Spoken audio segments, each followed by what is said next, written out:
اور اللہ کی خوشنودی کے لیے حج اور عمرے کو پورا کرو، اور اگر راستے میں روک لیے جاؤ تو جیسی قربانی میسر ہو کر دو، اور جب تک قربانی اپنے مقام پر نہ پہنچ جائے سر نہ منڈاؤ، اور اگر کوئی تم میں بیمار ہو یا اس کے سر میں کسی طرح کی تکلیف ہو تو اگر وہ سر منڈا لے تو اس کے بدلے روزے رکھے یا صدقہ دے یا قربانی کرے۔ پھر جب تکلیف دور ہو کر تم مطمئن ہو جاؤ تو جو تم میں حج کے وقت تک عمرے سے فائدہ اٹھانا چاہے وہ جیسی قربانی میسر ہو کرے، اور جس کو قربانی نہ ملے وہ 3 روزے ایام حج میں رکھے اور 7 جب واپس ہو، یہ پورے 10 ہوئے۔ یہ حکم اس شخص کے لیے ہے جس کے اہل و عیال مکے میں نہ رہتے ہوں،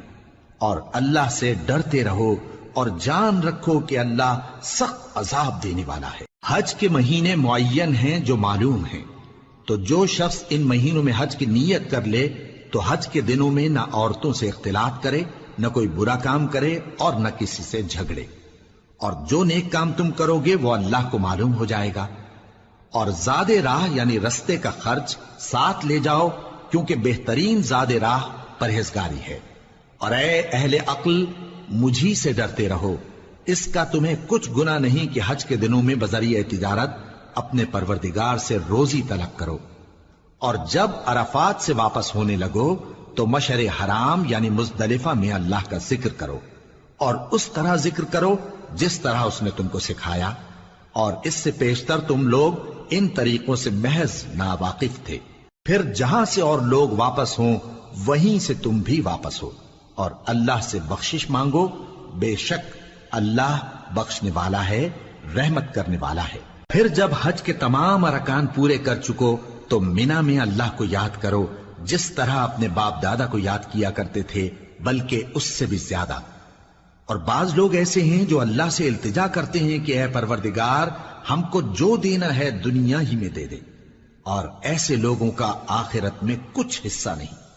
اور بعض ایسے ہیں کہ دعا کرتے ہیں کہ پروردگار ہم کو دنیا میں بھی نعمت عطا فرما اور آخرت میں بھی نعمت بخشیو اور دوزخ کے عذاب سے محفوظ رکھیو۔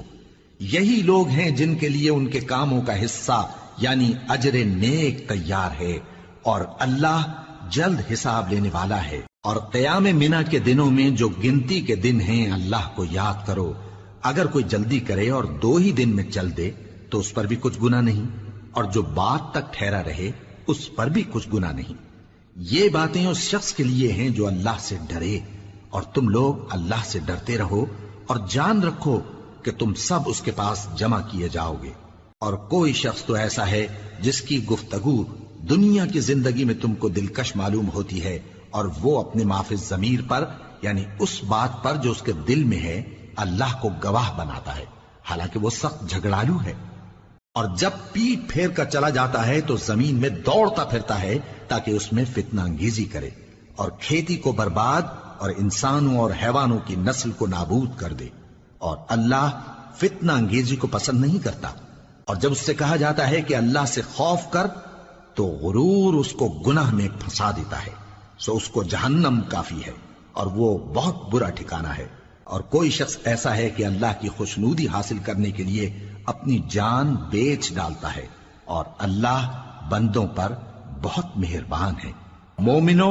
اسلام میں پورے داخل ہو جاؤ اور شیطان کے پیچھے نہ چلو، وہ تو تمہارا کھلا دشمن ہے۔ پھر اگر تم احکام روشن پہنچ جانے کے بعد لڑکھڑا جاؤ تو جان رکھو کہ اللہ غالب ہے، حکمت والا ہے۔ کیا یہ لوگ اسی بات کے منتظر ہیں کہ ان پر اللہ کا عذاب بادل کے سائبانوں میں نازل ہو اور فرشتے بھی اتر آئیں اور کام تمام کر دیا جائے؟ اور سب کاموں کا رجوع اللہ ہی کی طرف ہے۔ اے پیغمبر، بنی اسرائیل سے پوچھو کہ ہم نے ان کو کتنی کھلی نشانیاں دیں، اور جو شخص اللہ کی نعمت کو اپنے پاس آنے کے بعد بدل دے تو اللہ سخت عذاب کرنے والا ہے۔ اور جو کافر ہیں ان کے لیے دنیا کی زندگی خوشنما کر دی گئی ہے، اور وہ مومنوں سے تمسخر کرتی ہیں،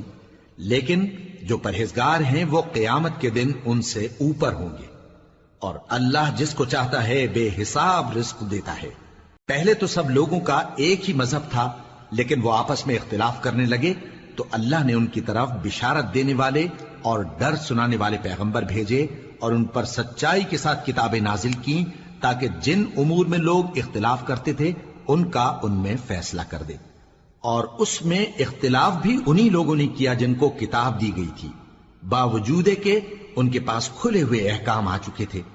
اور یہ اختلاف انہوں نے صرف آپس کی ضد سے کیا۔ تو جس امر حق میں وہ اختلاف کرتے تھے اللہ نے اپنی مہربانی سے مومنوں کو اس کی راہ دکھا دی،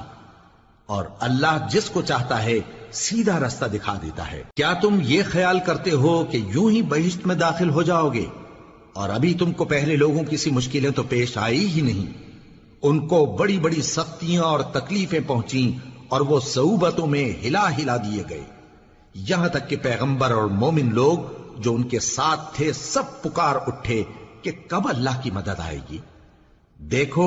اللہ کی مدد ان قریب آیا چاہتی ہے۔ اے نبی، لوگ تم سے پوچھتے ہیں کہ اللہ کی راہ میں کس طرح کا مال خرچ کریں۔ کہہ دو کہ جو چاہو خرچ کرو، لیکن جو مال خرچ کرنا چاہو وہ درجہ بدرجہ اہل استحقاق یعنی ماں باپ کو اور قریب کے رشتہ داروں کو اور یتیموں کو اور محتاجوں کو اور مسافروں کو سب کو دو، اور جو بھلائی تم کرو گے اللہ اس کو جانتا ہے۔